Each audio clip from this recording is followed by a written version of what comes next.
सवात है। सवात दरिया ते असां बीठल आहियूं। इंतहाई ख़ूबसूरत मंज़र आहिनि।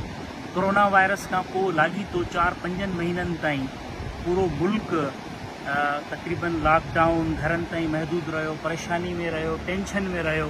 जीअं ई लॉकडाउन ख़त्म थियो आहे, कोरोना वायरस की शिदत घटी आहे, त हुकूमत जे तरफ़ां जेके भी सयाहती इलाक़ा हुआ उन्हनि सयाहती इलाक़नि खे खोलियो वियो आहे ऐं लखे माण्हू जेके आहिनि मुख़्तलिफ़ इलाक़नि में हिन वक़्तु सयाहत जे लाइ आयल आहिनि, घुमण फिरण जे लाइ आयल आहिनि। असां बि सवात में मौजूदु आहियूं, सवात दरिया जे किनारे ते मौजूदु आहियूं। इंतहाई ख़ूबसूरत ऐं दिलकश मंज़र आहे।